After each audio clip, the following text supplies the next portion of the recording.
Paris, déjà, c'est complètement différent. En fait, juste en termes de vente, la psychologie du prix est complètement différente et tout ça. Mais Paris, c'est le plus gros marché européen pour nous. Bruxelles, on est beaucoup plus ouvert à tester des choses rapidement et à avoir des process de décision qui sont rapides. La France, c'est beaucoup plus procédurier. Donc, on veut être carbone neutral d'ici 2025, net carbone neutral d'ici 2030. Bienvenue dans ce nouvel épisode dans le salon. 1h30 avec un CEO ultra inspirant, discussion tranquille mais sans aucune langue de bois. Aujourd'hui, on reçoit Romain de Shipper, le seul mec du monde qui a annoncé une levée 1 an avant de la closer et qui a levé plus que ce qu'il avait annoncé. Ça n'arrive jamais. Normalement, on parle de où j'ai fait une pré-série A quand j'ai pas réussi à faire une série A. Le mec, il a fait une série B à la place de série A. Il a fait toujours une série A. Il nous raconte tout l'envers de la levée, comment il va scaler à Londres maintenant, comment il réussit ça. Il va te parler de matrice de sales. Un épisode vraiment ultra inspirant, parfois un peu technique, mais ultra inspirant. Youssef est là pour lui poser toutes les questions au niveau sales. Top émission en perspective. N'hésitez pas à liker, commenter la vidéo. Un simple commentaire de soutien, ça nous aide déjà à fond la caisse. Si vous n'êtes pas d'accord avec Romain,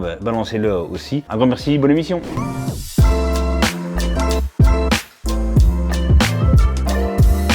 Bienvenue dans cette nouvelle émission, c'est le numéro 2. On n'a pas encore le nom, mais avant la fin de l'émission, ce sera le dernier truc. C'est Romain qui choisira pour nous le nom de l'émission selon le feeling que tu as eu pendant le truc.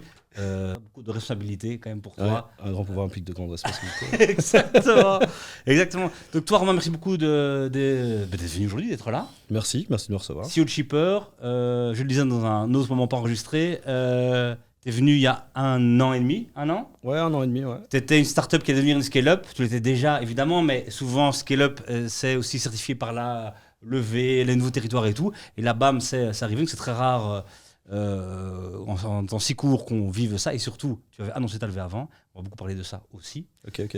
Donc tu viens de faire l'honneur ici de discuter un peu de où on est Shipper aujourd'hui, c'est quoi les grands défis, et on va aussi apprendre à te connaître. Shipper très discret, Romain encore plus discret que Shipper est discret, et pourtant il cartonne, c'est souvent le cas, plus on est discret plus ça marche.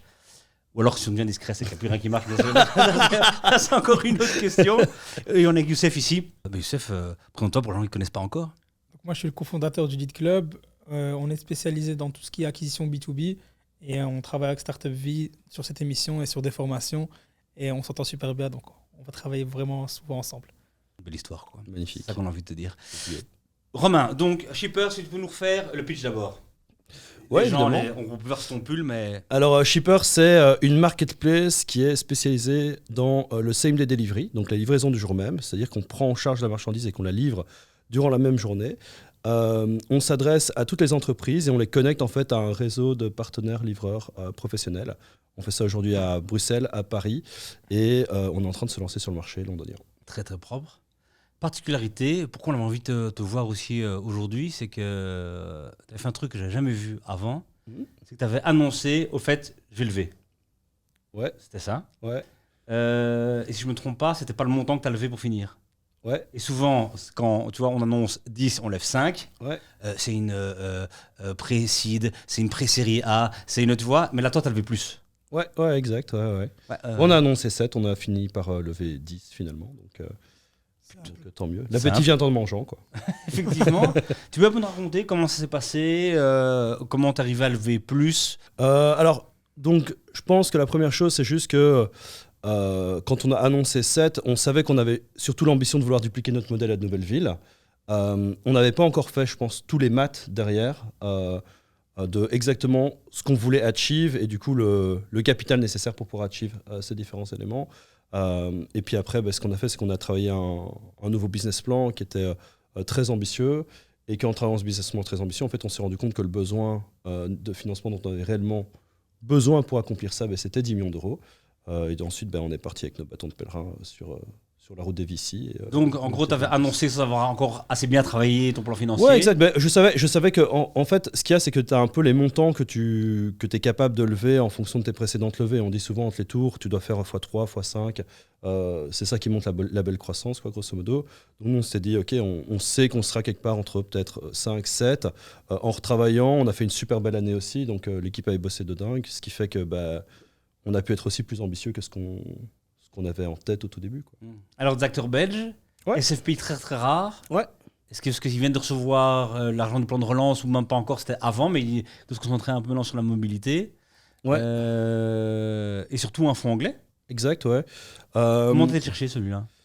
En fait, on avait vraiment l'ambition de vouloir s'étendre sur le marché anglais et on s'est dit que la la chose la plus importante, c'était d'avoir un partenaire qui était local, qui connaissait le marché, qui avait l'expérience de ce marché-là et tout ça aussi. Donc, à un moment dans l'LV, en fait, ce qu'on fait, c'est qu'on fait l'équivalent de la vente. Donc, on fait des prospect lists de tous les fonds potentiels dont on est dans la thèse d'investissement. Et on avait identifié notamment ce fameux fonds Force Over Mass Capital à Londres, qu'on a contacté et avec qui finalement, je veux dire qu'on Tu l'as tiquait les contacté, box. t'as fait une intro ou même pas Sur cela, j'ai eu une intro finalement. C'est que, en fait, je les avais contactés, on n'avait pas réussi à vraiment rentrer, puis j'ai eu une intro et là on est passé directement. Ouais. Cool. Et est-ce qu'il y a eu les trucs habituels de les startups qui viennent de Belgique, trop de monde dans le capital déjà, lever va l'autre basse la fois d'avant ou non ça a été? Non, nous je pense qu'on avait de la chance, on avait ce qu'on appelait les liquidity story, qui était assez propre, donc on n'avait pas énormément d'acteurs sur notre cap table. Donc on n'a pas eu de grosses discussions autour de ça justement dans l'LV, qui peut être justement quelque chose de très compliqué. Et ton lead c'était où? C'était les CFPI ou quelqu'un d'autre? En fait, les investisseurs ont fait un conglomérat entre eux justement pour leader le tour. L'objectif, en fait, les CFPI, comme c'est un fonds public, ils n'ont pas propension à pouvoir leader le tour. Donc en fait, ce qu'ils font, c'est qu'ils se mettent en partenariat avec les investisseurs et ensemble, ils co-leadent le tour. Et c'est comme ça qu'on l'a fait. Très très propre. T'es un homme heureux maintenant. C'est que le début. Pour moi, c'est pas du tout un. L'achievement, c'est pas de closer l'ALV. L'achievement, c'est de délivrer derrière l'ALV. L'ALV, ça valide ce qu'on a fait en amont, c'est-à-dire qu'on a bien travaillé avant, on a bien performé, on a mis des belles choses en place, mais la levée de fonds, c'est pas une fin en soi, c'est le début de la prochaine aventure, quoi. Donc, C'est pour ça qu'on voulait l'avoir. C'est vraiment pour ça. En fait, ce qui est bien, c'est que même en ayant vu un peu ta communication, etc., on a vraiment l'impression que tu es le gars qui va faire. Enfin, vous êtes plusieurs, donc je vais quand même dire le gars, mais tu as envie de faire les choses et laisser ton taf parler. Donc c'est vraiment la qualité. Comme tu dis, ta proposition de valeur, c'est du jour au lendemain. Enfin, tu livres le jour même. Ouais. Et c'est ce qui fait que ça te ramène des clients satisfaits et on voit le nombre. On pourra revenir un peu sur les chiffres par la suite. Et ce qui est vraiment bien, c'est que l'ascension, elle est fulgurante. Donc, t'en parles ici de manière simple. Oui, parce que fulgurant, il faut quand même le dire le mot, tu vois, les gens mentent évidemment, mais c'est quoi le truc? Donc tu as été 8e scale-up en plus de croissance d'entreprise sur les 4 dernières années. un truc comme ça. Ouais. Mais alors, c'est quoi le truc? 3000% de croissance ou un truc comme ça, 2800? Ça, c'est 2000... pas moi qui Non, donc en gros, ce que Deloitte fait, c'est qu'ils prennent nos taux de croissance sur les 4 dernières années. Et c'est le taux de croissance qu'on a eu entre il y a 4 ans et maintenant. En 2000%. Ouais. C'est pas si mal. Ouais, c'est chouette, c'est chouette, évidemment. Après, je suis pas tout seul. Bien entendu, tu qui te le présentes fait, ici. ouais, évidemment. Ouais. Vous êtes combien dans le Shipper? On va atteindre les 40 là, maintenant. Ouais. Et il y a déjà un bureau ouvert en Angleterre, un truc comme ça? Là, on a créé les entités légales, on a l'entité légale UK, on est vraiment dans la phase de recrutement parce que les profils qu'on va prendre au début, c'est vraiment super clé, notamment tous les profils qui vont être les leaders commerciaux du marché anglais. Donc, on travaille beaucoup sur cette partie-là maintenant et c'est des choses que on n'a pas le réseau local aujourd'hui. Donc, en fait, on travaille justement avec des boîtes de recrutement. Pour nous, c'était dans ce sens-là, histoire d'être sûr qu'on ait les bons profils, qu'on arrive à créer les bons réseaux locaux. Tu veux nous balancer une boîte avec qui tu travailles, que tu es content, pour ceux qui veulent se lancer sur le marché anglais et qui... Ouais, recrutement, Pareto UK, très bien. Moi, je travaille aussi également avec une headhunter vraiment top qui s'appelle Anne-Marie Nissen, qui a lancé une boîte qui s'appelle Notice. Super haut niveau. Et une dernière, peut-être, c'est des Français, High Flyers à Paris. Très chouette boîte, super énergie. Beaucoup de gros profils, travaillent beaucoup pour les scale-up françaises aussi qui montent très très fort. Oui. Donc ils ont vraiment tout ce réseau autour d'eux. Super chouette. Justement, en parlant de la France, toi, tu t'as commencé ici à Bruxelles. Ouais. Puis, je pense en 2018, 2019, directement, tu t'étends à Paris. Ouais. Maintenant, 2022 à Londres. Ouais. J'ai envie de revenir un peu sur les étapes et voir Ouais, finalement, tu cibles quoi par la suite? Quelle autre ville tu as envie de... Alors, je pense, tout dépend vraiment de notre modèle. Donc, notre modèle, c'est on est vraiment... Notre business model, pour qu'il marche bien, il faut qu'on soit dans des zones métropolitaines à haute densité. C'est pour ça qu'on a commencé par Bruxelles. C'est vraiment la Belgique, c'est un laboratoire pour nous.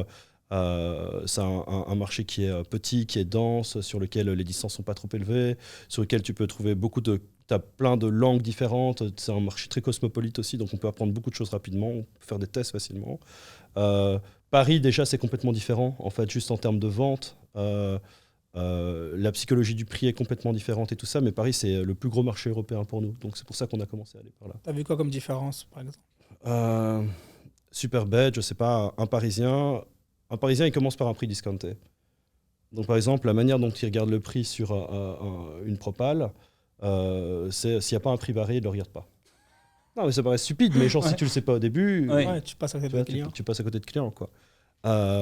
Et puis après, notre prochaine étape, c'est les UK, parce qu'en fait, ça nous amène toute une nouvelle série de challenges qu'on n'aurait pas forcément en dupliquant notre modèle en France dans une autre grande ville comme Lyon. En fait, ce qu'on veut continuer, c'est qu'on veut continuer à apprendre des choses rapidement. Londres, il y a 1 heure de fuseau horaire de décalage, il y a une autre langue, il y a une autre currency, un nouveau système métrique aussi. Nous, on fait de la logistique, et donc avoir des miles ou des kilomètres, c'est pas exactement la même chose. Et toutes ces choses-là, ça nous permet d'apprendre plein de choses, justement, pour ensuite aller encore plus vite ensuite. Et ça, c'est un peu flippant quand même ou pas? Je veux dire, tu vois, t'es en France, tu connais bien. C'est ça. En effet, c'est ta langue, c'est ton réseau. Là, c'est un vrai saut, quoi. Là. Je sais pas si c'est si différent que ça au final, tu vois. Genre, c'est pas parce que les gens parlent la même langue qu'ils sont de la même culture. Ça, on l'a déjà fort vu à Paris. Je pense que Londres, c'est une ville qui ressemble plus à Paris qu'à Bruxelles en termes de juste d'étendue géographique.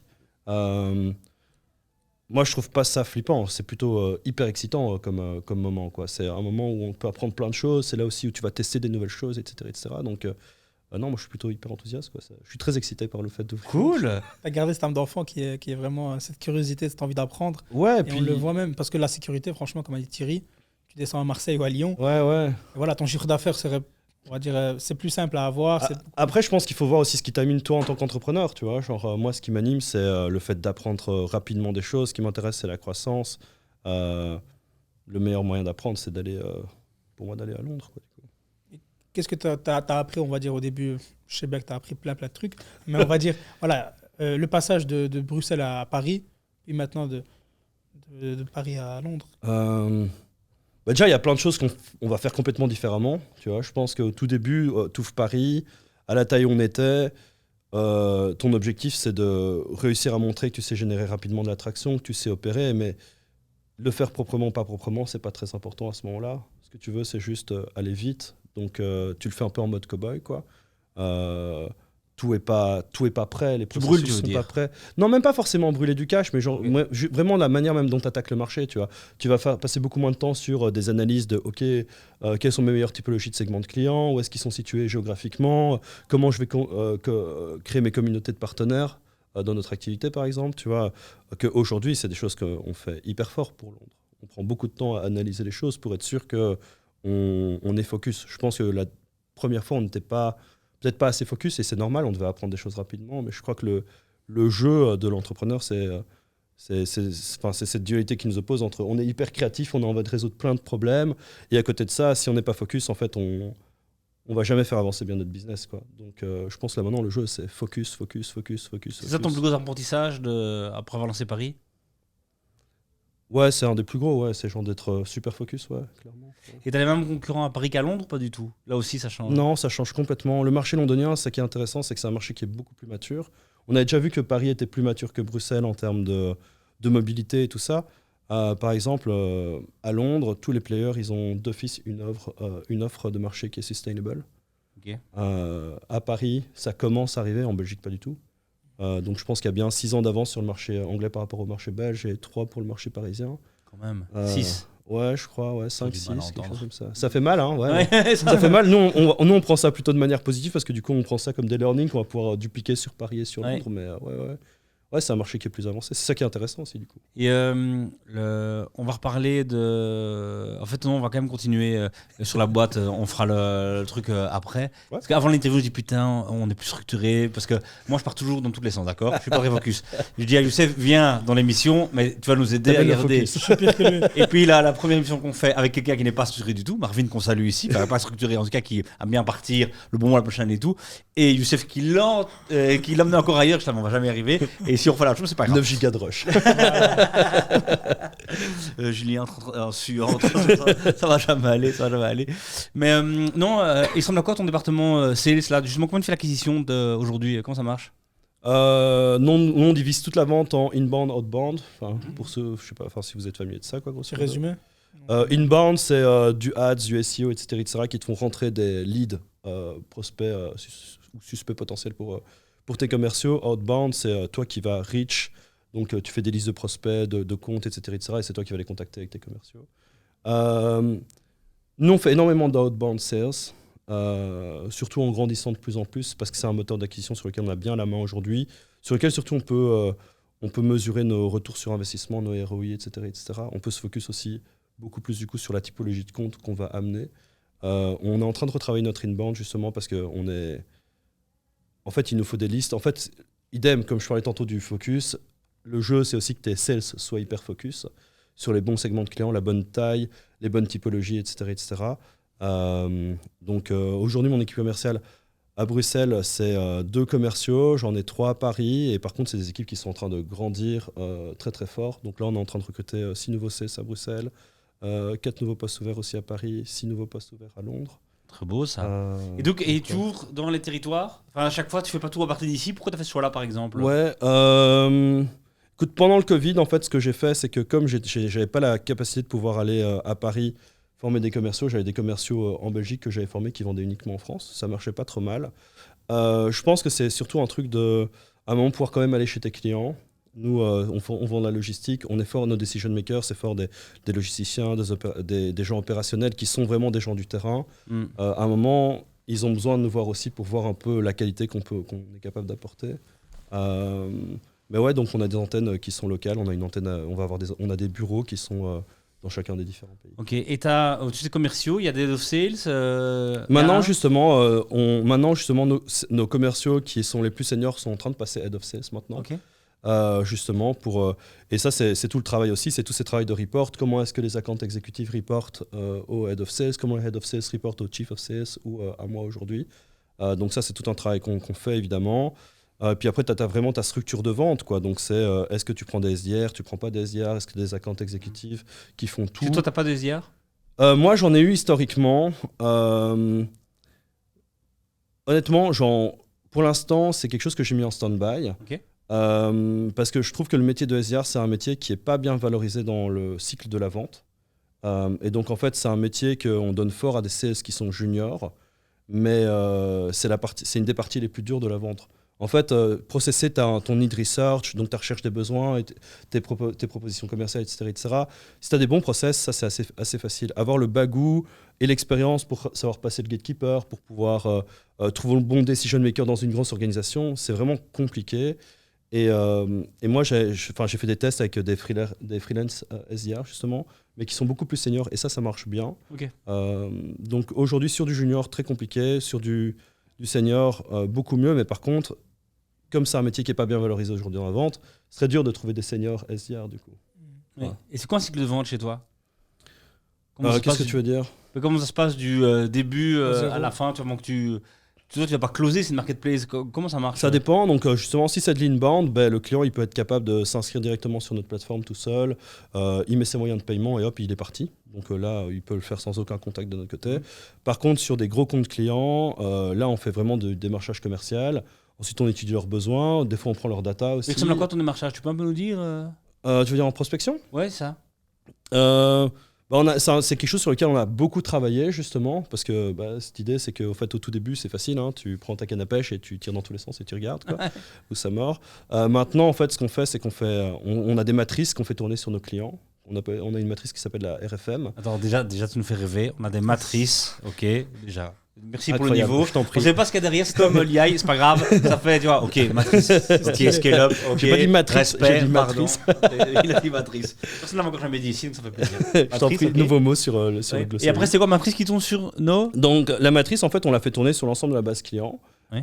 Et c'est une matrice qui s'appelle la RFM, ça veut dire Récence, Fréquence, Monetary. Et en gros, ça nous permet de comprendre ça nous permet de diviser les clients par percentile, grosso modo, et de comprendre ceux qui ont les plus hauts taux de fréquence d'achat et qui génèrent le plus de revenus. En fait, ce qu'on fait après sur ces clients-là, c'est qu'on va à l'étape d'en dessous. Donc après, on commence à analyser quel type d'entreprise est-ce que c'est réellement, quel code NACBL, par exemple, est-ce qu'ils ont. Donc c'est l'identifiant unique d'un secteur d'activité. Et après, ce qu'on fait, c'est qu'on scrape.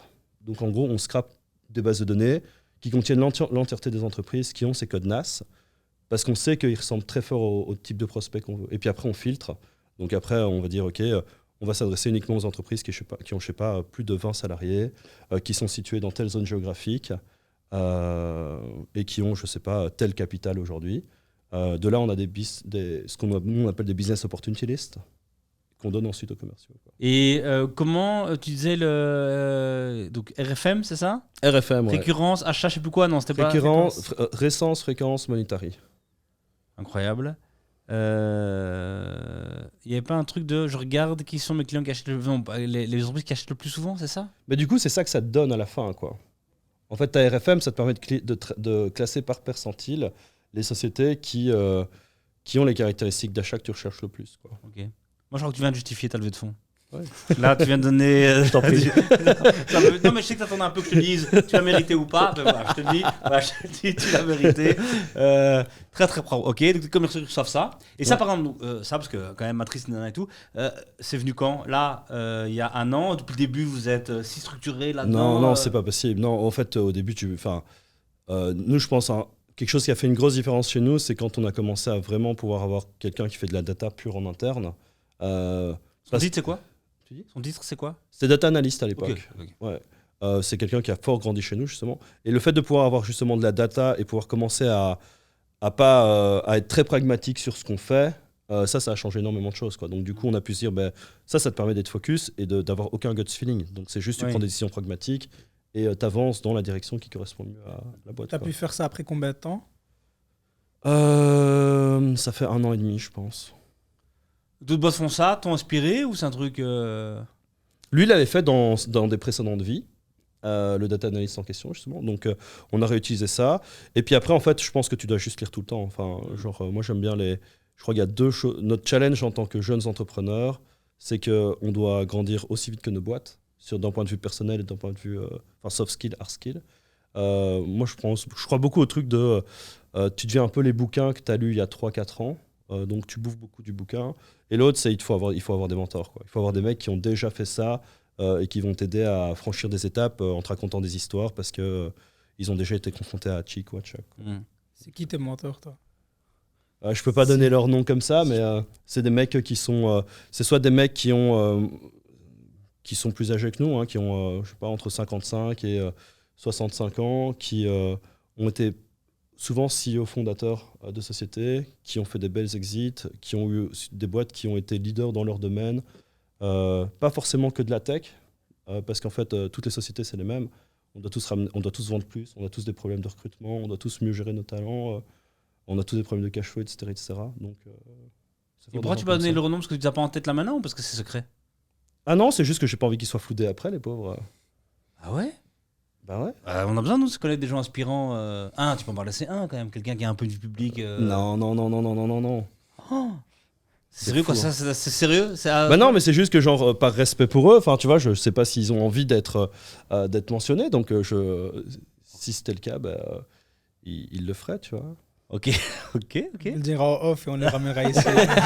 Il y aura la petite astérisque sur la vidéo. Conformément à la volonté de Romain. Très bon. Tes commerciaux, quand ils ont la liste, qu'est-ce qu'ils font? Donc en gros, il y a plein d'équipes maintenant, on appelle plus vraiment ça du cold calling, mais du warm calling. Donc en gros, l'idée c'est quoi? Attends, on appelle plus ça toi ou en 2022 on appelle plus ça du cold calling? En 2022, ouais. Ah, parce que nous appelle... Ok, d'accord. Non, mais nous on appelle ça encore cold calling, mais voilà. C'est sûrement ce que... On parlait pas encore de matrice avancée, tu vois. Là ici, on est en apprentissage, tu vois. On est en train de grader notre game. Donc, okay. En gros, l'idée c'est quoi? C'est que le cold calling, c'est vraiment... T'as le nom d'un suspect ou d'un prospect sur ta liste, tu l'appelles, mais il n'a jamais entendu parler de toi, ni d'Eve ni d'Adam. T'as aucune excuse pour l'appeler. Le warm calling, en gros, l'idée, c'est que en fait, t'as déjà envoyé un email à la personne, et au moins, ou un MP sur LinkedIn, ou peu importe. Mais du coup, au moins, t'as l'excuse de pouvoir l'appeler. Ok. Et donc, préchauffé, quoi. Ouais, c'est un peu préchauffé, quoi. Ouais. Donc, en gros, nous, on fait des séquences de mails, on fait du call. De là, grosso modo, on fait la qualification si c'est possible, on fait la qualification du prospect. Donc, on utilise une méthodologie qui s'appelle le BANT. Yes. Vous en avez entendu parler. Hein, donc, ça, budget, autorité. Sans la branche, chez nous. Sans la branche. Elle est vachement bien. Ouais. Et puis, une fois qu'il est qualifié, en fait, ça devient un Sales Qualified Lead. Et là, du coup, en fait, on fait un vrai need research. Donc, on va très loin dans la recherche des besoins du client. pour pouvoir lui faire une offre qui est tailor à ses besoins, quoi. Et puis après, proposal, negotiation. Tu dis beaucoup trop de mots startup en anglais. C'est parce que je vois mon HubSpot et mon HubSpot est en anglais. C'est pour ça. Ah, d'accord. Ok, une excuse. Okay, ça. My bad. Et justement, le processus commercial, est-ce qu'il a évolué entre Bruxelles, Paris ouais, non, nous, on essaie que le process commercial soit similaire dans tous les pays, juste pour pouvoir coacher les équipes de la même manière, pouvoir avoir un seul onboarding, un seul processus de suivi, etc. Donc non, on essaie de le garder de manière très similaire. C'est plus sur des subtilités qui sont liées vraiment à la psychologie du prix ou des choses comme ça, comme je disais tout à l'heure, mais sinon non, le process commercial, c'est le même. Tu as une anecdote sur le client bruxellois, parce que tu as parlé du client parisien qui aime bien le produit pareil. C'est quoi la différence entre les clients de l'autre côté? Je pense que Bruxelles, on est beaucoup plus ouvert à tester des choses rapidement et avoir des décisions, des process de décision qui sont rapides. La France, c'est beaucoup plus procédurier. Donc nous, il y a même des grands groupes avec lesquels on travaille, avec qui on a été capable de monter des deals en 2 semaines, 3 semaines, alors que tu te dis normalement le cycle de vente, ça va être, 3-6 mois. Donc ça, je pense que ça, c'est vraiment une force du Belge. C'est genre, si tu veux tester des choses, les gens sont ouverts à tester des choses, quoi. J'avais une image différente, j'aurais pu se miser sur Paris. Ah ouais? Mais Paris, c'est plus compétitif. Je pense que les gens ont... bon, après, on est dans une période économique qui est un peu spéciale aussi, hein, avec la récession qui s'annonce, etc. Donc tu vois vraiment que Et Paris, et en France, c'est encore plus fort. Ils sont encore plus noyés sous les news de ce type-là. Et du coup, le marché devient plus vite frileux, je trouve, en France qu'en Belgique. Justement, par rapport à ces périodes difficiles, tu as vécu le Covid. Tu vis maintenant post on a tout fait au bon inflation, moment, etc. Comment tu as pu gérer Le Covid, ça? c'est bien pour toi, ça, non? Long terme, oui. Court terme, non, pas du tout. Juste quand on dit le Covid, c'est bien pour toi. Évidemment que le Covid, c'était mal. Attention. Mais il y a des startups qui ont souffert jusqu'à fermer et d'autres qui ont vu un boom de leur activité, quoi. Ben nous, pour être tout à fait transparent, les 3 premières semaines de Covid en France, notre chiffre d'affaires, il est tombé à 0 €. Ah oui. Parce qu'en fait, on a attaqué le marché par un segment de clients où on savait que ça répondait bien, mais du coup, on a mis un peu tous nos œufs dans le même panier. C'était quoi? Le segment, c'était tout ce qui touche aux traiteurs. Ok. Traiteurs en entreprise. Ah ouais, donc automatiquement. évidemment. Ah ouais, là, pam, quoi. Ouais, Ah ouais, exact. t'as pris cher. Et puis après- Et là, juste ce moment-là, est-ce que tu t'es retourné sur celui qui avait dit on va commencer par le traiteur, c'est trop bien? Et C'était un peu moi, donc, donc difficile de me taper plus dessus, tu vois. Mais du coup, non, après, il faut réagir vite, faut appeler les clients, faut comprendre comment ça va se passer, leur demander un peu c'est quoi leur vision du truc, et puis foncer sur d'autres niches, quoi. Justement, Et c'est laquelle qui était justement après le traiteur? Ça, c'était mort. Qu'est-ce qui a pris chez Nous, toi? on a été très vite après vers... En fait, les gens s'envoyaient pas mal de choses entre eux aussi pour se faire plaisir. Donc tout ce qui a été après les secteurs du chocolat, de la fleur, le fleuriste et tout ça, Okay. le e-commerce aussi, c'est le secteur qu'on a pas mal attaqué. Justement, en préparant, je me suis dit finalement, en ayant regardé un peu ton site, etc., je vois que finalement, tu es l'homme à tout livrer. Ouais. C'est vraiment ça, parce que on passe des produits surgelés à des documents pour des avocats, Exact, ouais. même les pharmaciens. Vraiment, vous livrez tout. Ben, la plateforme, c'est gérer l'ensemble de ces différents cases. Après, c'est plus nous, comment est-ce que d'un point de vue commercial, on met un focus à certains moments selon notre Et à stratégie. Bruxelles, justement, et Paris, c'est quoi les grosses d'activités les plus grosses demandes que tu vois ta plateforme? C'est les C'est-à-dire fleuristes, quoi c'est les pharmaciens, c'est les. Nous, on c'est fait, quoi nous, on fait énormément maintenant de B2B food. Au départ de ce qu'on va appeler des dark kitchens, de ce qu'on va appeler des laboratoires, des ateliers de production, des choses comme ça. Ça, c'est quelque chose, c'est un très bon segment pour nous. Tu as des noms de clients que tu pourrais mettre en avant? Il y a tout ça sur mon site, hein, vous avez vu, hein, il y a les Marcolini, les Cora, il y a les Carrefour, tous ces players-là, les Kelly Deli. C'est des gens avec qui on travaille beaucoup. Il y en a plein d'autres. Ils commencent à être nombreux, c'est chouette. Ils commencent à être nombreux, c'est chouette. Très très bon ça. Je voulais justement revenir par rapport à la phase du Covid, parce que les gens oublient, mais en fait, au début, on ne savait pas qu'on allait rester 3-4 mois en confinement. Donc, à la base, c'était 2 semaines. Donc, tu te dis, au final, ça ne prend pas 2 semaines. Voilà, ça fait mal au chiffre d'affaires, mais c'est encore rattrapable. Mais dans quel état d'esprit t'es face à l'incertitude, au-delà de la difficulté, c'est que tu te dis, est-ce que ça va vite reprendre? Est-ce que tu pivotes directement au début en disant c'est mort? En fait, moi, je me suis dit très rapidement, les signaux que mes clients envoyaient on ne sait pas du tout ce qui va se passer. Et nous, on ne voulait pas du tout rester dans ce climat-là. Donc, on s'est tourné directement, on a pivoté vers d'autres niches et on leur a dit, OK, si vous avez besoin de nous, on sera là, appelez-nous. On les appelait régulièrement aussi pour savoir comment est-ce qu'on pouvait les aider, s'ils avaient même, eux, d'autres activités parallèles qu'ils voulaient relancer pour pouvoir quand même combler du chiffre d'affaires. On a quand même fait plus de 200% de croissance pendant la période du Covid. Et finalement, je pense que long terme, ça a vraiment éduqué le marché. Tu vois, je pense qu'avant le Covid, les gens, pour eux, se faire livrer, c'était quelque chose de normal. Les livreurs étaient des gens qui n'étaient pas toujours bien considérés. Maintenant, tu vois, une fois que tu as passé 2 ans enfermé chez toi, tu te rends compte en fait à quel point ces gens comptent. Et c'est vital, quoi. Ouais, tu vois.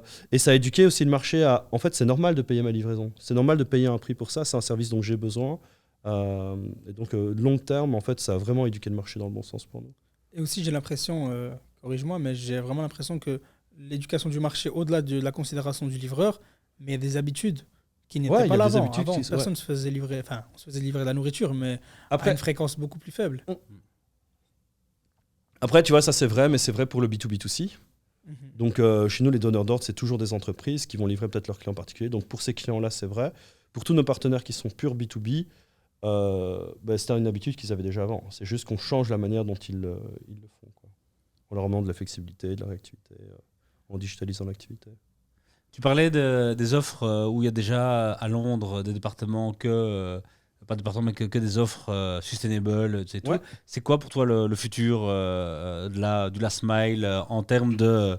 Tu vois, c'est le vélo. Qu'est-ce que tu vois qui marche le mieux? C'est genre en trottinette, c'est autre chose? Est-ce qu'il y a un type de mobilité qui te semble le plus...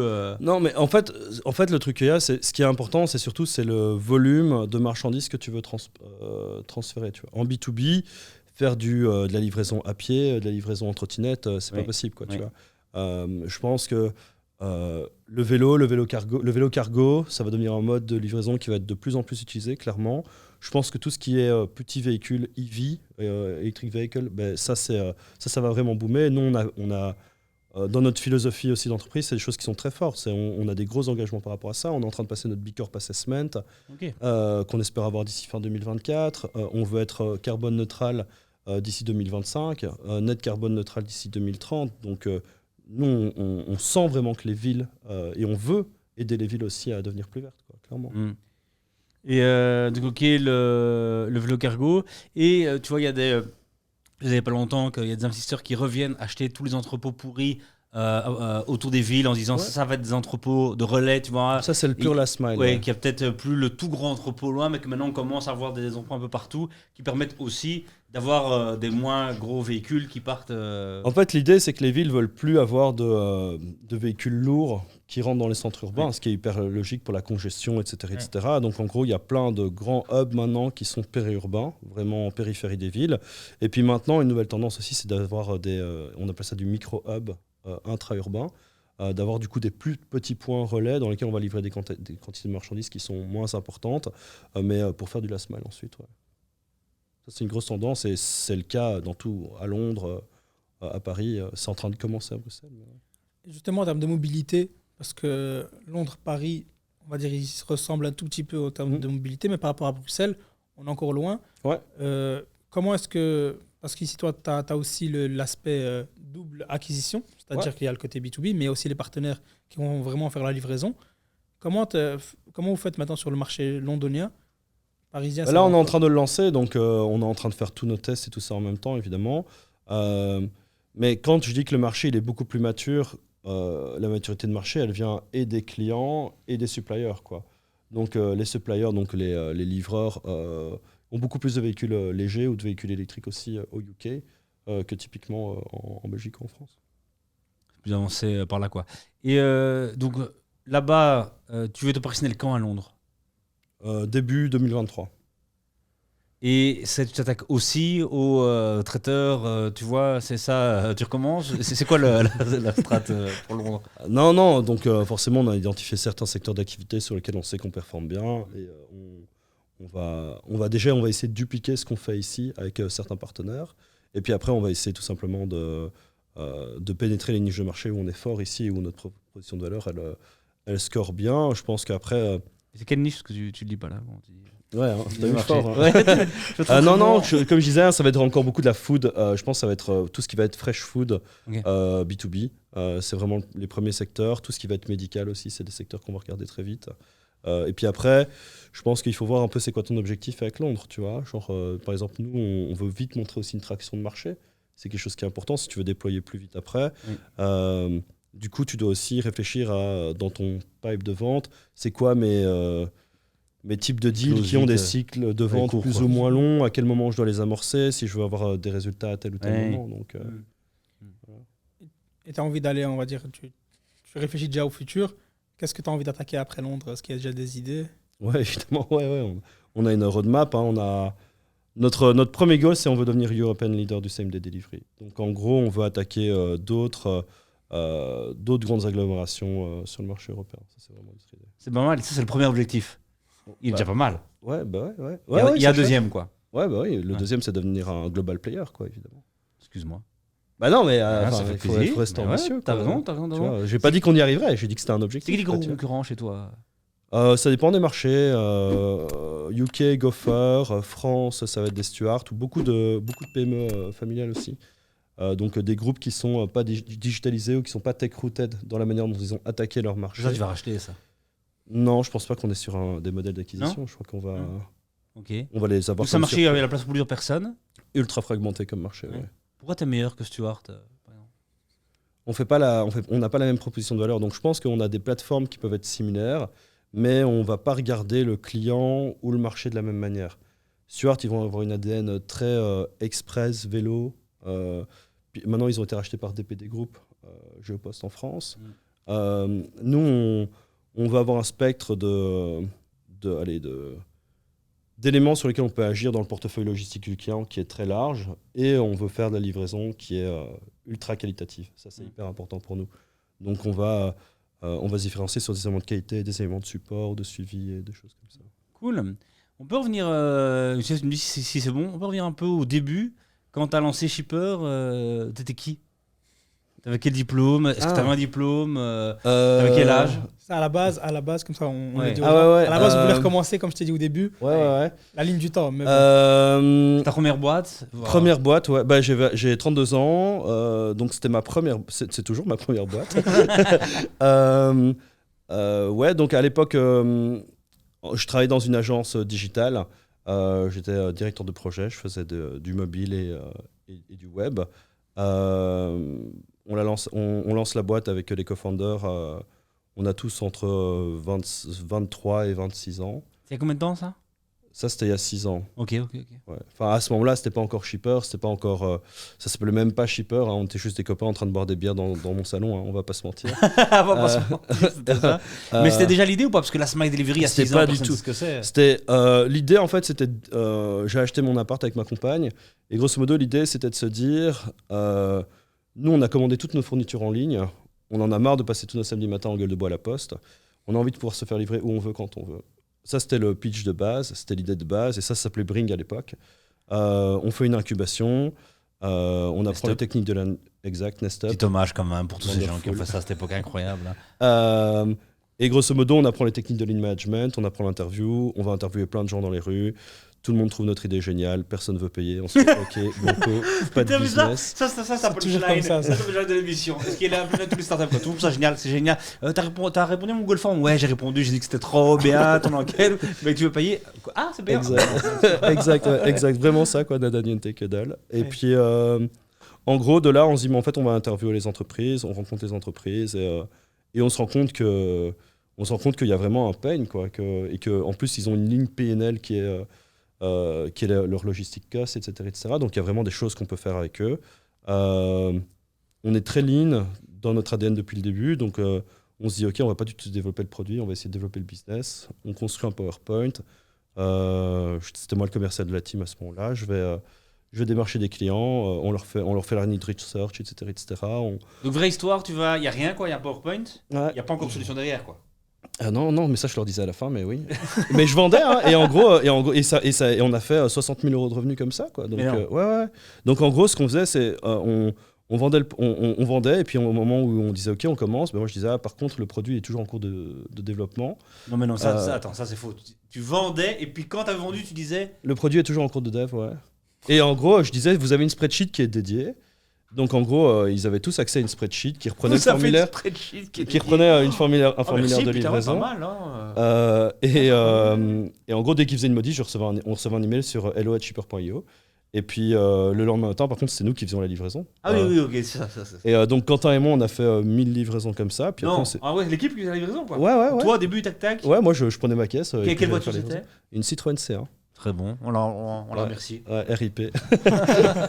Et puis après, en fait, on s'est dit, mais en fait, il faut qu'on commence à builder du coup le supply side. Et on n'avait pas, idem, on n'a toujours pas développé de produit. Donc on avait des groupes WhatsApp, shipper vélo, voiture, camionnette. Et voilà. Putain, mais ça rend du rêve, hein, parce que c'est vraiment ça. Moi, je fais des fonds d'investissement avant. Ouais. Combien de gars je venais pas chez moi, putain, j'ai mis 50 000 balles dans un site. À l'époque, on pouvait encore mettre 50 000, le code n'existait pas. Et cela, ok, cool. Et au niveau des clients, et non, là, tu vas me donner maintenant 100 000 et je vais avoir des clients. Ah, c'est marrant parce que. non, c'est pas comme ça que ça se passe normalement. Donc, t'as vraiment fait ça, ta petite. Ça, c'est tout. La genèse des shippers, c'est ça, quoi. Donc, il y a maintenant une boîte ultra tech aujourd'hui. Ah ouais. Tu vois, parce que c'est pas parfois, on nous dit quand il dit ouais, mec, lance-toi. Ouais, mais moi, je peux pas, c'est de la tech, tu vois. Non, mais nous, on était des tech guys aussi au début. Ouais, donc, notre métier, c'était de développer des produits. On s'est juste dit, si on n'a pas de clients, comment on va lever des fonds, comment on va créer de l'attraction sur le marché. Là, tu as eu besoin de plusieurs groupes WhatsApp. Et encore au 3 début, groupes WhatsApp, t'en as pas eu des besoin. spreadsheets, un nom de Ça, domaine. Julien, tu Google me dis Drive. ça, tu me coupes ça, t'arrêtes de regarder ton téléphone quand il y a de la science comme ça qui est donnée, et tu balances. Ouais. C'est ça qu'on doit entendre. Hein. Et maintenant, lever 10 millions, quel valo? Ça, je peux pas te dire. C'est confidentiel. Tu connais les packs d'actionnaires, tu as travaillé dans un fonds d'investissement juste avant. Allez. Allez, Je connais pas tes clauses, Tu fais ça. Bien tenté. Estime à combien? Là, j'ai peur. Donc, vraiment, ce serait de la wizarderie, évidemment. Hein. Ça il n'y a aucun sens. Et t'avais levé combien avant? Je veux simplement que ça compte, je gagne du temps. Toi, t'avais levé combien? Bien tenté. Une valeur de 10, je sais pas, moi. Ouais, 50, un truc comme ça. Je sais pas, moi. C'est beaucoup 50, ça. C'est beaucoup d'un côté. 10, je sais pas, je dirais ça. Après, ils attaquent le marché. Au-dessus, même si dans ta clause, tu l'aurais dit. Voilà. En fait, non, parce que t'es romain, c'est le problème. Voilà. En fait, ce que je parle de c'est que t'es toi. C'est que t'as lancé le spreadsheet. Mais normalement, les mecs, dès qu'ils ont une valeur un peu correcte, ils la balancent partout. On les sur les mais ça sert à rien, tu vois. Mais non, mais en vrai, ça sert à rien. Enfin, tout ça, c'est du vent. Hein. Entre 50 et 100. Très très beau. Cool. Attends, donc reviens donc début spreadsheet, tu fais tes livraisons. Ouais. Ok, ça commence à prendre, donc. Après combien de temps ça prend déjà? Mais avant qu'on, en fait, vu qu'on était super lean, avant de créer l'entité légale, en fait, on s'était dit, faut d'abord qu'on valide qu'il y ait quelque chose, sinon on ne crée pas d'entité légale, quoi. Donc on a fait ça pendant 4 mois. On a créé l'entité légale. Et puis après, on s'est dit. En B2B, c'est quand même passé. Ouais, en fait, après, ce que j'ai fait, c'est que je disais au client, voilà, l'entité légale est en cours de création. Et on a tout facturé en un coup à la fin, quoi. Il n'y a pas de raison qu'on puisse pas le faire, quoi, tu vois. Attends, mais ça, je m'excuse, il n'y a pas de raison, qu'est-ce que tu veux, mais là, on a quand même vu, tu vois, 100 entrepreneurs depuis le début de Start Vie. Ouais. Un gars qui nous a dit, ouais, donc, alors vous avez signé, c'est cool, il y a un tableau Excel, il n'y a pas encore de produit. Ah ouais, la société, ouais, non, elle n'existe pas encore, mais il faut moi confiance, Marseille vient de passer le contrôle technique, elle est nickel, ça va. Ouais, ça mais va après, tu vois, genre, j'étais pas encore, je travaillais pas encore avec des grands groupes ni rien, tu vois, Ouais, c'était des plus petites tailles d'entreprise, Ok. mais ça restait du B2B et c'était des gens qui avaient des vrais besoins aussi, tu vois. Tout le monde t'a donc, payé à la fin? Ouais, tout le monde a payé, ouais, clairement. Ouais. Masterclass ici. Masterclass. Approche lean. Ouais, et puis on a toujours de ces partenaires qui sont encore aujourd'hui clients shipper, quoi. C'est génial, tu vois. Toujours sur le fait Excel, ils n'ont jamais voulu bouger. Tu vois. Non, imagine ça. Ah non, moi je reste sur ma feuille. Non. Et justement, du coup, on a continué comme ça et on s'est dit le moment où les opérations et on s'est dit on va pas lever tout de suite. On s'est dit voilà le moment où les opérations vont me prendre 50% de mon temps. Là, il y a un des co-founders qui monte full time avec moi. Donc on a créé l'entité légale en mai, fin avril, début mai. Quentin est monté full time avec moi. Non, on a créé l'entité légale en 2016. Donc mai 2017, excuse-moi, mai 2017. Quentin monte full time avec moi sur les opérations en juillet. Moi, je continue à vendre, on se dit ok, le deal c'était dès qu'on lève entre 200 et 300, tous les co-founders remontent full time. Pendant ce temps-là, eux, ils bossaient le matin, tard le soir, les week-ends et tout ça avec nous. On continue à vendre jusqu'au moment où en fait, je commence à être bloqué dans ma vente par le fait que j'ai pas encore d'interface client, quoi. Et donc là, j'avais un gros prospect qui me dit « Ok, moi je suis super chaud de signer, mais moi je veux la plateforme. » Et donc là, on se dit « Ok, il faut qu'on build la plateforme. » Donc là, Harold, qui est notre CTO, nous rejoint aussi comme cofondateur. Il développe le back, je développe le front. On build ça en 2 mois et demi et on a juste un front client. Derrière, c'est toujours les groupes WhatsApp, livreurs. Mais au moins, on a la plateforme. Mais on a la plateforme client, quoi, tu vois. Ouais. On signe le deal et puis, je crois, en avril de l'année après, on sort l'app sur iOS et sur Android. Très, très propre quand même. Et on lève les fonds à ce moment-là. Et puis, T'as fait combien de levées de fonds pour l'instant? j'ai fait 2 pré-seed, un seed et là. Et après l'autre grand moment, c'est le Covid? Ou Non, je pense non, non, t'as le fait déjà que tous les co-founders puissent monter full time. Pour nous, c'était Exact. un vrai aboutissement, tu vois. Genre, ça faisait, je sais pas, ça faisait déjà un an qu'on était tous que pour eux aussi, ça devenait une réalité de pouvoir enfin rejoindre l'équipe, alors qu'ils étaient là tous les matins, tous les soirs, les week-ends avec nous, tu vois, à nous supporter aussi. Puis après, t'as l'ouverture de Paris, clairement. Puis là, le Covid. Et Paris, succès direct ou non, comme les mecs, il n'y avait pas de prix discounté, ça marchait pas. Vous avez appris à la dure ou ça a été En vrai, Paris, on arrive, on s'était dit, on veut avoir une première transaction signée dans les 2 premiers mois. 3e semaine, on a des transactions qui commencent à arriver sur la plateforme, donc on se dit, ok, c'est cool. Mauvais timing, on se prend les gilets jaunes. Bah oui, juste avant le Covid. Ouais, c'est vrai juste qu'il y avait avant le les Covid à Fin Paris. 2019. Donc on se prend les gilets jaunes avec, du coup, ça bloquait toute la ville, quoi. Mais nous, on fait de la logistique, on a une vraie empreinte dans la ville. On se prend le Covid juste après, mais notre chiffre continue de monter. Et puis, je te dis, Covid, 3 semaines sans chiffre, puis hop, on remonte.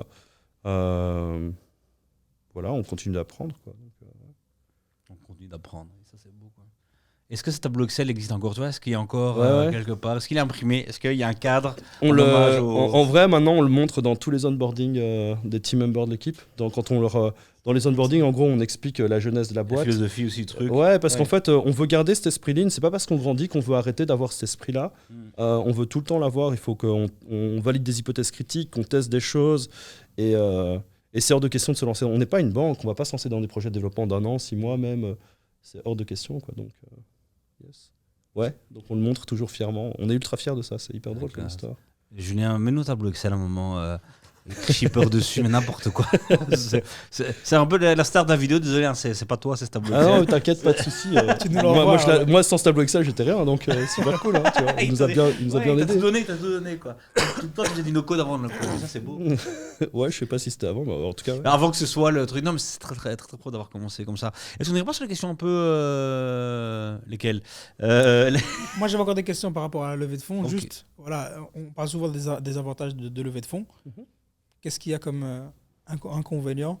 Je pense qu'il y a beaucoup d'inconvénients. Je pense que le premier, c'est plus le processus. C'est un processus qui est long, qui est complexe, je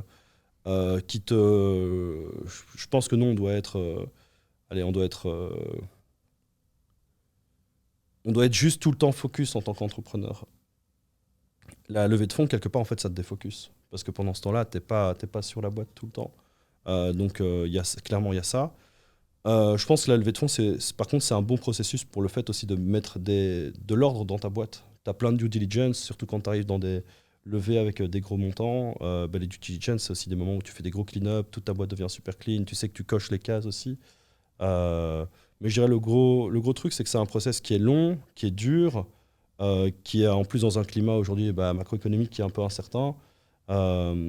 Mais surtout que ça te défocus, quoi. Ça t'enlève du temps où tu as envie d'être avec l'équipe, avec la boîte, et que tu dois le faire parce que c'est aussi important pour la boîte que tu le fasses. C'est cool. Et ici, il y a quand même de gros montants qui ont été levés. Est-ce que c'est principalement le développement commercial ou est-ce qu'il y a d'autres choses dans lesquelles ça va aller? Je pense que toutes les équipes vont grandir, mais la priorité maintenant, c'est clairement le développement commercial. Clairement. Est-ce que tu vois que, par exemple, Londres, c'est clair, Paris et Bruxelles, en termes de croissance, est-ce que tu vois qu'il y a encore Il y a encore grosse marge? énormément de potentiel, ouais, clairement. La levée, pour nous, c'est consolidation de marché, ouverture du nouveau marché Londres, et on veut rester focus sur ça en premier. Il y a encore énormément de potentiel à Bruxelles, énormément de potentiel à Bruxelles, en Belgique, il y a énormément de potentiel à Paris ou en Ile-de-France pour nous. Clairement, c'est les équipes qui vont monter en charge. Il y a encore plein de potentiel. C'est ça qui a dû convaincre aussi, c'est qu'il y avait encore de la profondeur de marché dans le truc existant. T'es loin d'avoir saturé le. Après, heureusement, ce serait triste, quoi, tu vois, quelque part. Sur toi, en tant que CEO, c'est quoi ton défaut, ton plus grand défaut? Je sais pas, j'en ai un milliard. Faut demander aux le équipes. pire. Non, mais celui. Celui que t'assumes. Celui que j'assume. Ouais, non, je sais pas. Franchement, il y en a plein. Il n'y a pas les faux trucs d'interview RH. Hein. Je suis pointilleux. Non. perfectionniste.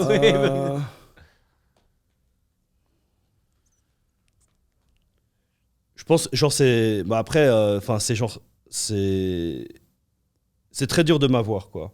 Donc, en gros, même pour l'équipe, parce que, genre, aujourd'hui, je suis encore aussi directeur des ventes.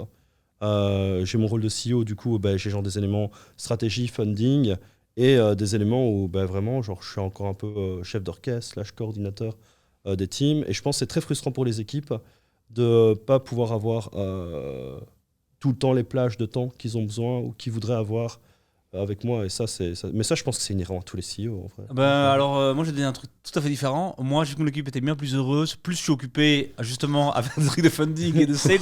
Ils disaient, on respire ici, on est un peu tranquille. Faut se poser des questions, du coup. On est d'accord. Est-ce qu'on veut connaître les réponses? Je sais pas. Non, ça, je pense que le manque de temps, c'est un truc qui est très chiant pour les équipes, quoi. Tu vois. Tu ne dois pas mettre quelqu'un pour certains rôles. Le sales, ça va venir quand même, non? D'office, de toute façon, c'est déjà pour ça qu'on a fait grandir les head of sales là maintenant aussi. Parce que déjà, c'est des gens qui connaissent parfaitement la vente dans la boîte, qui ont les compétences aussi de pouvoir faire ça. Moi, il faut que je me décharge de cette partie-là. Les ouvertures de marché, ça prend aussi beaucoup de temps. C'est un élément sur lequel je passe beaucoup de temps aussi. Et je pense, tu vois, en fait, dans l'histoire de ta boîte, je pense que nous, une des grosses forces qu'on a, une des grosses chances, c'est qu'on soit beaucoup de co-founders. Le fait qu'on soit beaucoup de co-founders, en fait, ça fait qu'on a des gens clés à des postes clés. Mais en fait, très vite, il faut engager des gens qui ont de l'expérience, un peu, on appelle ça méchamment des cheveux gris, quoi, tu vois. Mais des mecs qui arrivent, ils ont de l'expérience, ils ont de la bouteille. Et en fait, c'est des game changers, quoi, day one, tu vois. Je pense que clairement, une des erreurs que nous, on a fait au tout début, c'est de prendre trop de juniors. Je pense c'est une erreur que beaucoup de startups font, parce que tu n'as pas les moyens à l'époque. Tu te dis, OK, mais en fait, le junior, tu vas juste l'amener au niveau max, qui est ton niveau à l'époque. Et toi, tu viens de débuter. Tu as besoin de gens au-dessus, quoi. Ouais, clairement. Qui te poussent vers le haut. Exact, ouais. On parle de gens qui te poussent vers le haut. Toi, tu as entrepris avec ta femme, ta conjointe. Ouais, exact. C'est toujours ta femme, ta conjointe? Oui, on a même une fille qui a eu 1 an hier. Félicitations. Incroyable. Hein, ouais. Tu n'as pas dans ta vie privée, mais raconte quand même, c'est quoi entreprendre avec son conjoint? Est-ce que shipper la discussion du matin au soir maintenant qu'on a une fille, un peu moins du matin au soir. En tout cas, quand elle dort, c'est pas le sujet de discussion. Quand elle dort, c'est le sujet de discussion. Quand elle dort pas, non. Je pense que... nous, le truc qu'il y a, c'est que genre, on est ensemble depuis qu'on a genre 15 ans. On a voyagé en Asie, en Australie en sac à dos avant. Par exemple, nous, pendant le Covid, c'était une période où... entre guillemets, nous, on s'est éclaté aussi. Enfin, on l'a pas vu passer, nous, le Covid. Parce que nous, je pense qu'on a tous eu des potes qui bossaient tout seuls sur leur boîte ou pour leur boîte. Et du coup, qui avaient quasi aucun sujet d'affinité avec leur conjoint. À un moment, quand tu viages 24 tout le temps ensemble. Nous, on a tout le temps un sujet sur lequel discuter. Je pense que ça donne beaucoup de force aussi quand on a un qui est en up ou l'autre qui est en down. Genre, ça te permet de relativiser plein de choses aussi. Donc... en vrai, est-ce que vous êtes approché parce que un autre couple célèbre, c'est Masquil Camp, c'est nos copains aussi. Ouais. Exact, ouais. Bon, qui ont une vision très tranchée sur de se séparer et tout. Est-ce que c'est des sujets que vous avez déjà balisés? Je sais pas, tu vois, qu'est-ce qui se passe s'il y a séparation, quoi? Il y a un pacte d'actionnaires, donc c'est le pacte d'actionnaires qui prévaut. Et puis après, honnêtement, non, c'est pas un truc auquel on pense. Enfin, c'est pas dans notre projet, quoi. Tu vois. C'est pas notre projet, quoi. Tu vois. Après l'Europe, après tu le vois, truc, on divorce. c'est pas l'objectif. Donc, honnêtement, on n'y a pas pensé, tu vois. Genre, ça fait 15 ans qu'on est ensemble et la boîte, c'est aussi notre bébé, quoi. Tu vois. Genre, on a d'autres co-founders aussi, mais c'est une grosse part de notre vie. On l'a construit et c'est aussi l'asset qui nous permet de construire tous nos trucs à côté aussi dans notre vie, quoi. Tu vois, est-ce que tu vois Shipper sans toi? Moi, je dis souvent aux équipes 2 choses. La première, c'est que entre guillemets, qu'une vie, qu'elle soit pro ou privée. Donc, genre, grosso modo, s'ils sont chiés, entre guillemets, ils s'en aillent. Mais c'est pour leur bien, quoi, parce que on n'a pas le temps de se faire chier au boulot. Il y a plein d'autres boîtes dans lesquelles tu peux t'éclater. Mais du coup, c'est valable pour eux, c'est valable pour moi aussi. Donc, je leur dis toujours que, genre, si moi, je m'amuse plus ou que j'apprends plus ou quoi, je serai le premier à partir. Mais au tenter, je pense que je suis la bonne personne. Après, il faut être aussi humble. Tu vois, peut-être qu'un jour, je ne serai pas la bonne personne pour diriger cette boîte. Parce que je sais pas, je grandis pas assez vite ou quoi. Et là, fine. Genre, c'est la boîte d'avant, tu vois. Donc, Et je m'excuse parce qu'on parlait de ta compagne, mais vu qu'elle est dans la boîte, tout ça et tout, elle est un peu publique.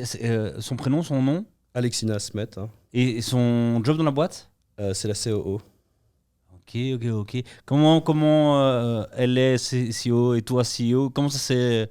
C'était naturel Ouais, après, je pense que genre un peu tous les postes, on les a un peu tous pris naturellement dans l'équipe. Je pense, par exemple, Kevin qui dirige tout le brand, c'est de par sa formation de UI designer et tout ça. Moi, j'avais toujours fait un peu de la gestion de projet, donc j'avais plus un rôle de lead, de coordinateur, donc ça allait bien avec le rôle. Quentin, il est hyper empathique, donc le rôle de HR, ça lui allait très bien. Alex, les opérations, c'est un sujet qui est avec une pression qui est importante. Et Alex, c'est quelqu'un qui est très calme, quoi. Donc, elle dérape pas et elle est capable d'absorber de grosses charges. Donc, c'est pas fait pour avoir une qualité opérationnelle qui est hyper élevée, quoi. Donc, c'est pour ça qu'elle a pris ce rôle. Et au départ, c'était pas elle, au départ de la boîte qui avait le rôle des opérations. Ah ouais. Elle faisait quoi elle au départ alors? Elle faisait une partie du développement commercial avec moi, justement. Ok. Du coup, ça qui est très bien, c'est que maintenant, elle gère les opérations, mais elle comprend toute la sphère commerciale de la boîte, quoi. Bon, après, on va pas se mentir, hein, on est chacun d'un côté du bureau. Et, Oui, vous n'êtes pas en plus. en plus, on vient déjà en voiture ensemble et tout. Tu vois, non, je rigole, mais tu vois, non. On a chacun nos scopes aussi, et puis après voilà. Justement, par rapport à la particularité tout à l'heure de la marketplace, ça c'est quelque chose qui me fascine. Ouais. Cette double acquisition. Ouais. Tu as parlé de l'acquisition première qui est B2B, on va dire client. Ouais. L'autre acquisition est plutôt B2C. Non, c'est B2B aussi. Hein. C'est B2B aussi, Ouais. c'est que des... On travaille que avec des pros, donc ça va être des PME D'accord. ou des indépendants, mais c'est que des gens. On fait pas de la gig economy, donc c'est pas monsieur, madame, tout le monde. D'accord. C'est toujours des gens qui ont une société ou un numéro de TVA, que ce soit une PME, PME ou TPE, comme ils disent en France, logistique, tu vois, ou un indépendant, mais qui fait ça comme full-time job, quoi. D'accord, et ça se passe comment aussi? C'est la même... Non, là c'est pas de, c'est que de l'inbound là. D'accord. Pure inbound. Je voulais pas qu'on revienne. Tu voulais pas? Tu veux vraiment. Je voulais revenir, je suis revenu. T'inquiète. Eh, t'as raison, tu fais ce que tu veux évidemment. Mais on parle de. Tu voulais rester dans le perso. Perso, j'aime ça. Ouais, le truc où t'as le mur ici dans Shipper, tu crois pour l'instant? Je sais pas.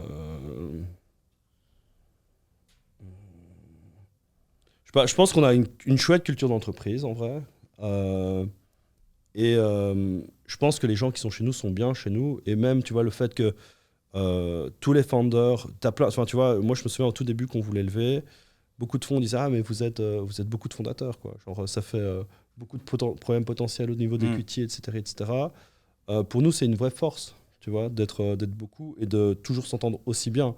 Enfin, on part en vacances ensemble, genre on est témoin des mariages des uns des autres. Enfin, tu vois, genre, On est là quoi. Ouais, on en Souder le groupe. Ouais, Soudé. ouais, ça c'est vraiment ça, une c'est grosse cool, réussite aussi, ouais. quoi, tu vois. Ouais, voilà. Les trucs que t'as merdé? J'en ai merdé tellement. Honnêtement, je sais pas.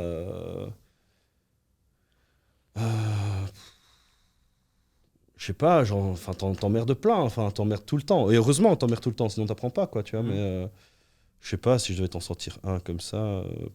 Ouais, et encore finalement, on l'a changé, mais c'est normal. Enfin, tu vois. Donc, par exemple, je pense, tu vois, au début, tout ce qui était avoir des nouveaux partenaires, suppliers, on avait des sessions physiques. Tu vois. Donc, en gros, les gens venaient dans nos bureaux, on leur faisait une session d'intro, démo produit, etc. Mais en fait, et c'était un truc qu'on voulait vraiment pas lâcher, qu'on avait vraiment l'impression que c'était ça qui créait la qualité. Le lien, le machin. Le lien et tout. Mais du coup, en fait, c'est ultra biaisé. Enfin, c'était ultra un feeling que nous on avait. Mais du coup, en fait, tu vois, les gens, ils étaient obligés d'avoir 1 ou 2 créneaux par semaine auxquels ils pouvaient venir. Le reste du temps, s'ils bossaient, c'était pas possible. Enfin, très compliqué, quoi. Et en fait, à cause du Covid, ou grâce au Covid, on a totalement digitalisé ça. Et en fait, c'est beaucoup mieux. On est capable d'avoir des nouveaux partenaires qui arrivent 7 sur 7, H24, grosso modo. Donc ça, c'était un gros truc. Et je pense qu'il y a un peu des trucs comme ça de barrières psychologiques que tu te mets sur certains trucs. Et ça, il faut vite apprendre à les faire tomber, quoi. C'est ça, et en fait, pas vraiment, quoi. Ouais. On va maintenant aborder notre dernière chapitre de cette rencontre. Parler un peu d'écosystème. Je pense qu'on avait parlé à l'époque, mais j'avoue que je ne connais plus tes réponses sur la position. Ça a changé, mais quel entrepreneur, pas ton mentor, alors, mais tu vois, quelle startup en Belgique trouve un cool trajet et t'inspire un peu? Il y en a plein, hein, je pense. Genre, il commence à y avoir des chouettes boîtes en Belgique. Hein. Sûr. Je sais pas, enfin, tu vois des mecs comme Fabien Vincars de Odoo, hyper inspirant. Je pense les gars de Deliverect, ce qu'ils ont fait en termes de croissance, super fort. Tu vois, même les mecs de Sortis, je pense qu'il y a des gars qui sont vraiment talentueux aussi dans cette boîte-là, tu vois. Ouais, il y en a plein. En le vend là maintenant, est-ce qu'il y a eu du cash out pour toi? Est-ce que tu as investi dans des startups? Est-ce que tu as déjà investi dans des boîtes Non, pour l'instant, non. Encore une fois, tu vois, j'ai envie de rester ultra focus. Mais tout le monde nous répond ça, mais ça va jamais aller, cette histoire. Ouais, mais tu vois, je pense qu'on n'est pas encore au ce moment de give back, tu vois. Je pense qu'on est dans la phase où on doit encore apprendre, on n'a pas encore... Faut pas croire, c'est pas parce qu'on a levé 10 millions d'euros qu'on est genre à la fin de notre boîte, on est encore au début de l'histoire, évidemment, tu vois. ouais, compris. Donc non, aujourd'hui, focus sur Shipper. Et tu vois pas une petite start-up, vraiment, on va dire, c'est le Mbappé du futur, la petite pépite qui arrive? Je t'avoue que je suis un peu moins dans l'écosystème qu'avant, du fait justement que je fasse moins d'incubation, moins d'accélération. Je sais qu'il y a une boîte qui fait c'est un SaaS de gestion de mobilité vélo. Je crois qu'ils sont basés en Flandre. Ils sont en train de tour, ok, j'ai oublié que c'est quoi leur nom exactement, mais je peux te retrouver ça sur Google et vous l'envoyer. Mais sinon, je t'avoue que je regarde moins ce qui se passe sur le côté maintenant. Je suis genre vraiment très, entre guillemets, centré. Mais... En gros, tous les gens qui ont posé ces deux questions-là nous disent, je suis très, même Fabien Doudou, ouais. Je suis très focus sur Odoo, et évidemment, je fais de l'emploi aux familles indirectes et tout. Donc, j'investis pas dans l'écosystème, ok. Et je suis très focus, donc je regarde plus ce qui se passe dans l'écosystème, ok. Mais on va jamais y arriver, les gars. Il faut. Les mecs qui réussissent, il faut. Mais on n'a pas encore réussi, tu vois. D'accord, t'as raison. Genre, ça j'entends. C'est pas parce que t'es plus à faire Excel que l'IPO déjà là. Ok. C'est quand que t'auras réussi? Je sais pas, moi j'ai pas vraiment de... Tu vois, il y a des gens, ils ont un goal en target en chiffres ou quoi. Moi j'ai pas vraiment ça. J'ai plus le truc de continuer à apprendre et de m'éclater. Tant que je m'éclate, grosso modo, c'est top. Tant que je vois que je peux amener des choses à la boîte, c'est top. Mais j'ai pas un chiffre. Tu vois, genre, souvent même les fonds, ils te demandent ouais, c'est quoi ton chiffre, à combien tu penses que tu peux exit la boîte. Moi je leur réponds souvent, c'est votre job de faire ça. Donc, là, tu. Peut-être, tu vois, c'est eux qui font les multiples, c'est pas nous. Pardon. Tu vois. Et moi, gros fond me regarde président de boîte, très gros. Je t'ai évidemment préparé pas du tout. Hein, tu vois, j'avais déjà dit aux équipes, putain, incroyable. Rien que ce fond nous appelle, c'était un peu, tu vois. C'était, tu vois, mais l'impression, t'es tout jeune qui lance le truc et tout machin.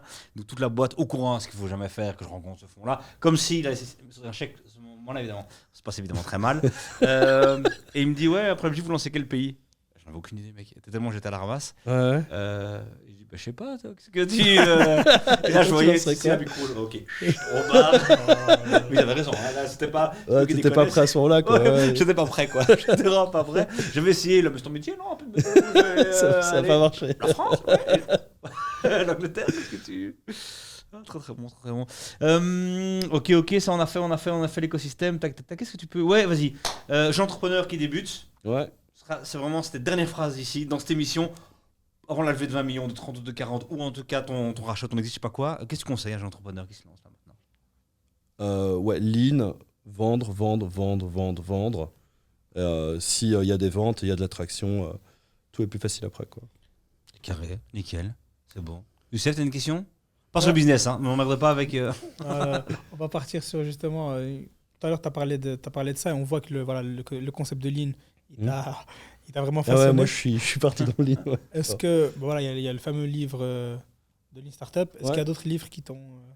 Ouais, pour la vente, il y a le bouquin, c'est Sales Acceleration Formula.